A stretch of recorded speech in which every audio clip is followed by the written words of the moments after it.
Hello everybody, I'm Philippe Quevauviller from the European Commission. I'm very happy to be with you, at least virtually.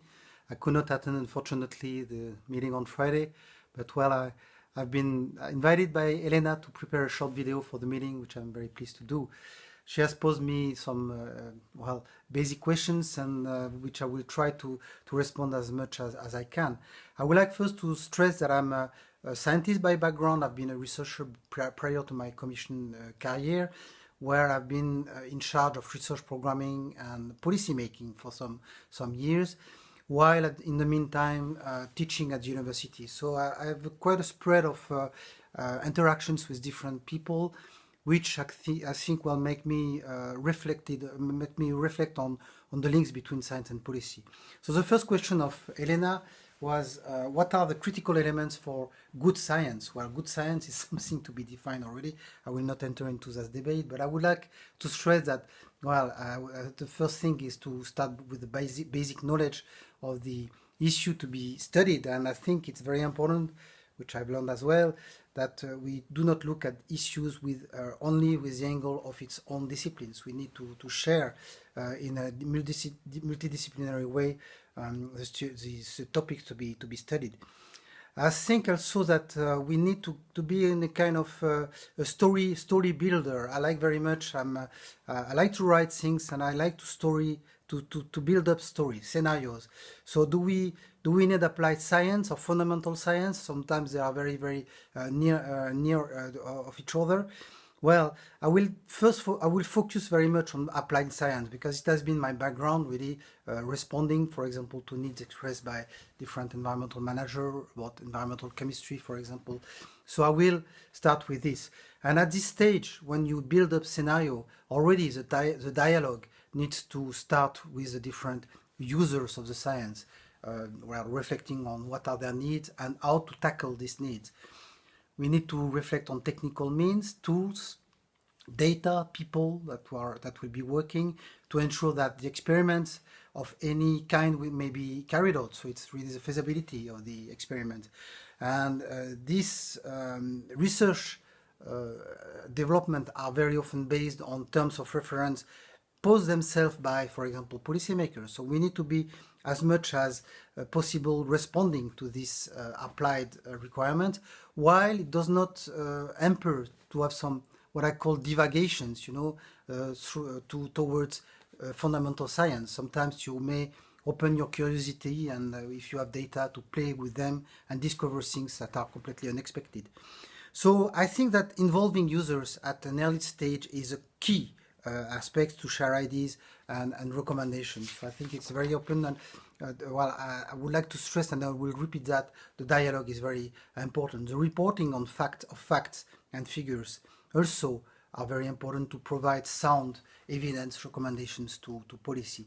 So, good science for me is not only the one which is published in A-grade journals, which are very important for the scientific careers, but which will be trusted and used by the people who need the scientific findings. So it's maybe there are two different type of sciences, but the type of science which I've been facing during my careers at the Commission is this one. The one which needs to be verified, trusted, and used.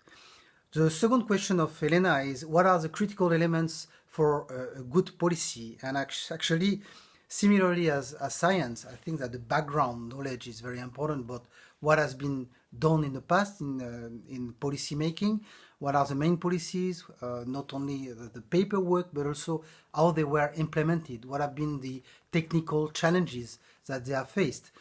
And we know that policy has to be evidence-based, but it's not necessarily driven by science. There are other type of I would say considerations, which are very often political considerations. So we have to be looking at this very carefully, knowing that we need to look at technical feasibility, the way of the implementation cost, the consensus that needs to be reached by a large number of actors, which is sometimes, somewhere in contradiction with science, because in science we do not try to reach a compromise, we try to reach the truth in a way, pseudo-truth. But here we need to balance a lot of consideration that needs to be put in place. So the dialogue is essential. we need to find this compromise, and we need to in a way to use diplomacy. So maybe there is a science diplomacy which is in place, and accepting a stepwise approach. We need to accept that policy development will not necessarily fit to the best science of the moment. So it will be maybe evolving along the years and try to get actually some scientific feedback along its way of implementation. But sometimes it is not happening the way scientists would like it to do. So we need to rely on good and trusted science when it has to be translated into what I would call legislative jargon. That is really in a way which is understood by the policy making world without any criticism on that. It's different worlds, and the people who will implement the policy, because they need to understand really what is meant by different articles of policy, for example. So it's about implementation as well. A good policy is the one that meets expectations regarding objective achievement. If you have a text which is not correctly implemented, it's completely useless. It's a policy that will not make any difference. So finally, a policy is a living entity. Actually, it has to evolve with knowledge. It has to take into account new scientific findings, and it has to be revised on a regular basis. So already you see that we need to work all together between scientists and policy. This is what happened for a directive which I was in charge of, which is a groundwater directive. And it worked well, actually, because the different communities work together. Policymakers, scientists, NGOs, industry representatives work all together to find the best compromise and develop guidance documents that are still in use at this stage. And I would like to say that now it is I've been taken over by my esteemed colleague Elisa Vargas, and after 14 years after its adoption, there is a very strong working group which is still working and involving these different actors. So it can work as soon as the dialogue is well established. The third question, and I hope I will not be too long, I said 5 minutes, but I see that it's already 7, but okay, I will try to make it short. How can we best link good science and policy? Well, a master word again is dialogue. Others are sharing experiences, curiosity, willingness to get the best of different disciplines and culture. So it's really about sharing. Drawbacks are egocentrism, hidden agendas, and so on. I saw that also when there are some things which are confronting, contradicting, it's more difficult. But as soon as we understand that we need to have this open dialogue, it works better.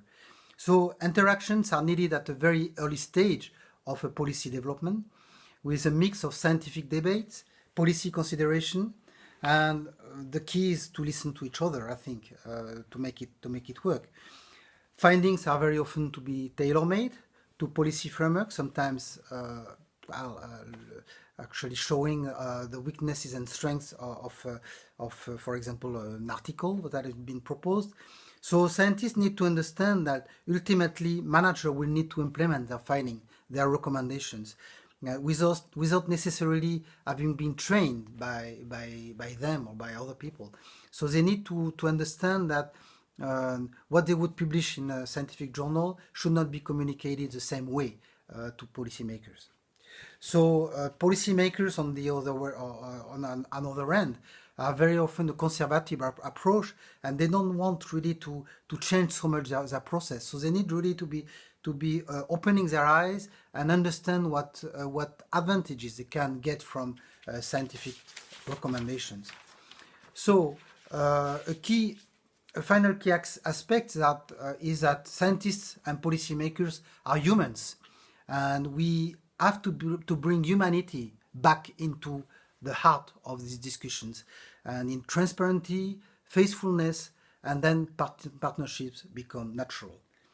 I've been very interested by NIAID. It's very interesting project, so my sincere congratulations for what you have achieved. And in a way, you are mixing many of the elements I've just shared with you. That is mixing river basin authorities, university, research institutes, SMEs, NGOs, even a city and a reinsurance company. And this is an excellent illustration. So the ambitious aim is to make our societies to be climate resilient. And this can only be achievable in a faithful cooperation among different actors. So it's what you are really trying to do, and I really appreciate that. I particularly praise the approach based on the 9 case studies that you have chosen, which represent a very large span of situations from the large to very local levels and different type of hazards. And all ingredients of success have been gathered in your project. Multidisciplinarity, multi-sectorial approach, open dialogue, demonstration involving, which is an important word, actors, evidence-based recommendation to policymakers. And what I will retain from your project are the efforts for co-designing and problem ownership and legitimacy for all to express, I would say, to enabling all people to express their views. This is very important. The effectiveness of NBS, and also noted with interest policy framing discussion around water security, which is a key issue not yet well mastered, and nature-based solutions. My last say will be that different risk perceptions should not be a barrier for cooperation. On the contrary, I think it should be a way to enrich each other with different angles of views and sharing complementary talents. Like, for example, the music. Se você disser que o desafina amor, saiba que isto a mim provoca-me essa dor. Thank you, and I wish you a very nice meeting. Bye-bye.